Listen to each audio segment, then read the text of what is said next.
Assalamualaikum warahmatullahi wabarakatuh. Waalaikumsalam warahmatullahi wabarakatuh. Alhamdulillahilladzi la haula wa la quwwata illa billah. Assalatu wassalamu ala Rasulillah wa ala alihi wa ashabihi wa mawalah. Asyhadu an la ilaha illallah wahdahu la syarikalah wa asyhadu anna Muhammadan abduhu wa rasuluhu la nabiyya ba'da. Jamaah salat subuh Masjid Baitur Rahim yang semoga selalu dirahmati Allah. Marilah kita senantiasa memanjatkan puji dan syukur kita kepada Allah atas segala nikmat yang Allah hadirkan ke dalam kehidupan kita, atas segala kemudahan-kemudahan yang Allah berikan kepada kita, sehingga pada pagi hari ini di hari yang ke-8 insya Allah kita telah melewati beberapa hari dari bulan Ramadan. Semoga apa yang telah kita upayakan di beberapa hari ini mendapatkan nilai yang baik di sisi Allah. Adapun Ramadan yang masih tersisa di hari-hari yang akan datang, semoga kita tetap bisa menjaga istiqomah dalam mengisi hari-hari di bulan Ramadan dengan amal soleh. Salawat dan salam semoga selalu tercurah kepada junjungan kita Nabi Muhammad SAW, dan juga kepada para keluarganya, para sahabatnya, dan semoga juga kita termasuk ke dalam umatnya yang kelak akan dinaungi oleh syafaatnya. Amin. Bapak Ibu yang dirahmati Allah,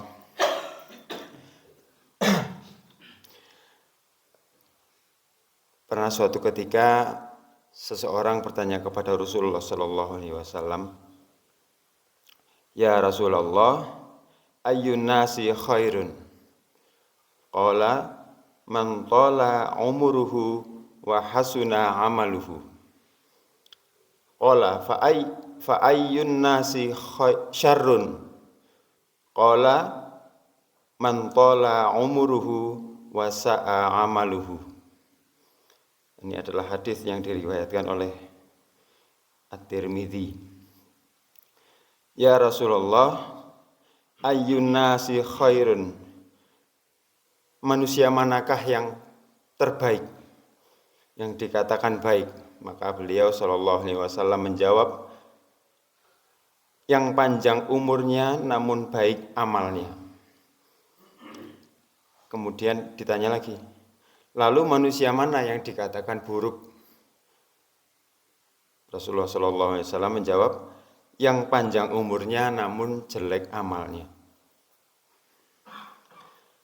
Hadis ini cukup menerangkan kepada kita bahwa manusia terbaik yang ditanyakan oleh sahabat pada waktu itu, Rasulullah SAW menjawab, manusia yang panjang umurnya namun baik amalnya.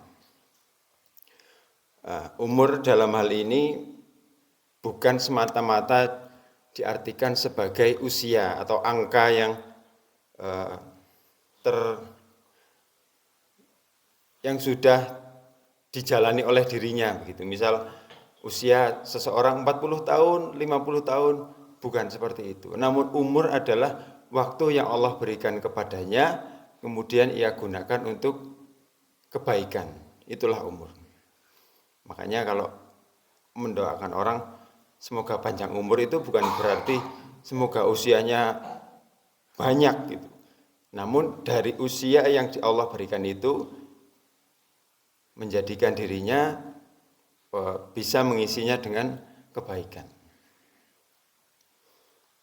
Tentunya kita semua berdoa kepada Allah semoga umur kita panjang dan berkah, diisi dengan kebaikan-kebaikan. Nah, di antara hal-hal yang dapat kita lakukan untuk memohon kepada Allah agar dipanjangkan umur dan penuh keberkahan. Di antaranya yang pertama adalah menjaga ketaatan dan menjauhi maksiat. Hal ini sangat tegas ketika Ibnu Qayyim mengatakan di antara dampak maksiat adalah memperpendek umur dan menghilangkan keberkahannya. Ketika kita mengisi hari-hari kita dengan ketaatan kepada Allah, maka semakin Allah berikan kemudahan-kemudahan untuk berbuat baik di waktu-waktu yang kita lalui. Nah, itulah umur yang panjang dan berkah. Bagaimana ketika seseorang yang berusia 40 tahun, namun waktu-waktunya yang dihabiskan dalam hidupnya itu melampaui manusia yang berusia 60 tahun misalkan. Nah, itulah umur yang panjang. Usianya 40, tapi amal solehnya itu panjang.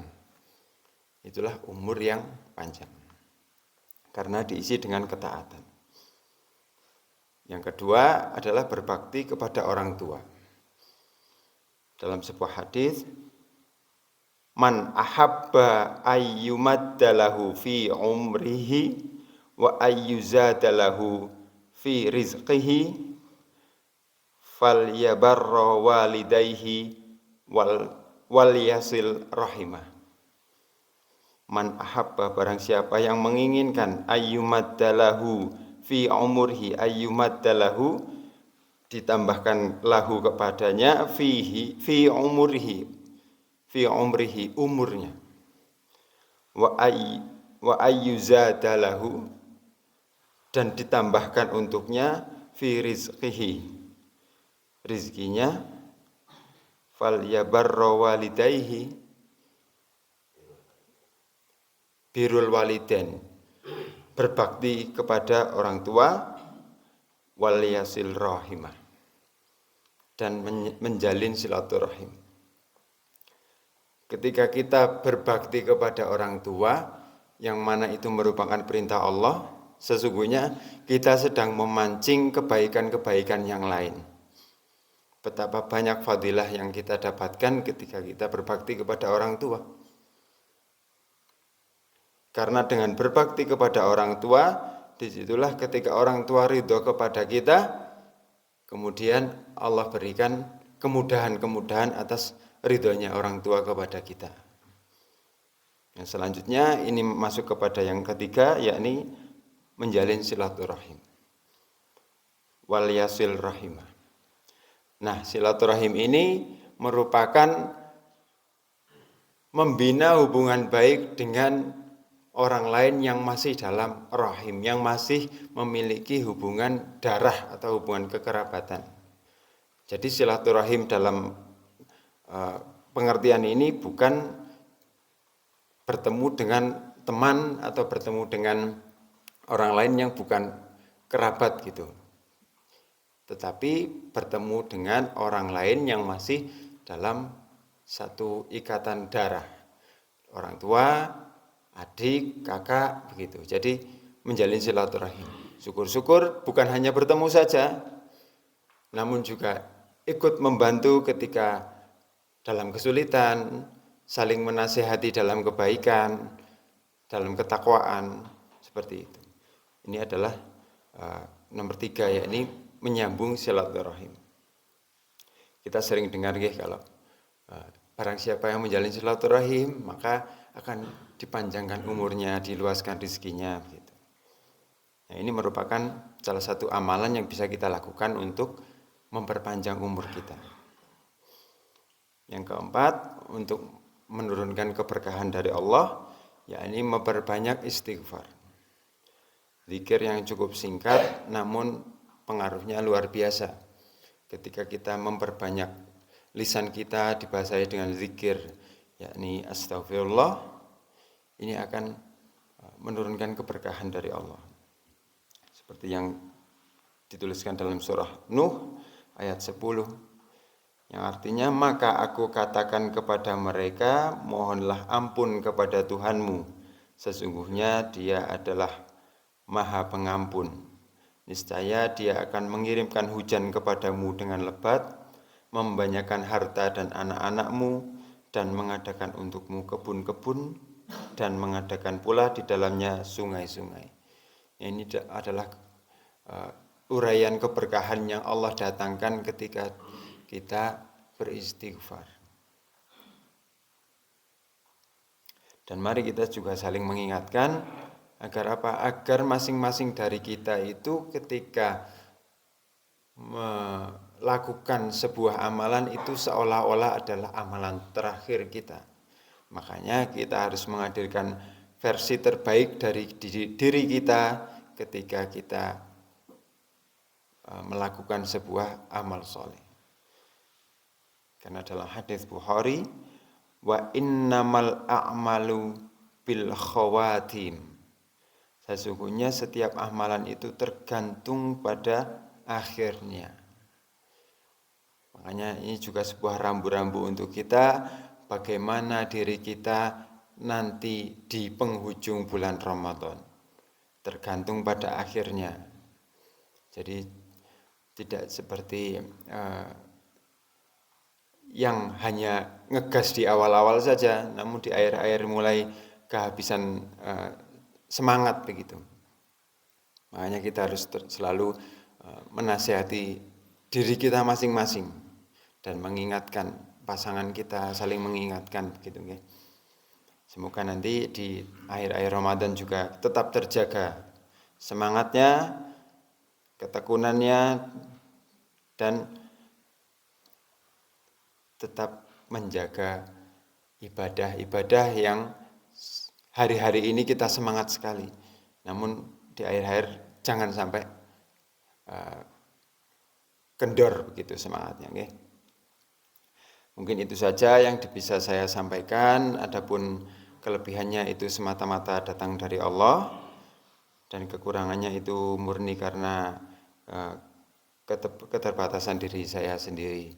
Informasi untuk Bapak Ibu jamaah semuanya, besok hari Ahad, insya Allah ada Ahad pagi, ada kajian tafsir Al-Quran yang akan diampu oleh Ustadz Agus Fauzi, yang insya Allah besok sorenya, Ahad sore juga ada kajian kitab hadis Arba'in yang diampu oleh Ustadz Syafi'ul Umam. Monggo kita semua bisa menghadiri. Barangkali nanti ibu-ibu untuk sore hari mungkin kurang atau tidak bisa rawuh, insya Allah nanti ada live streaming yang bisa diikuti lewat channel YouTube Masjid Baitur Rahim Asbar.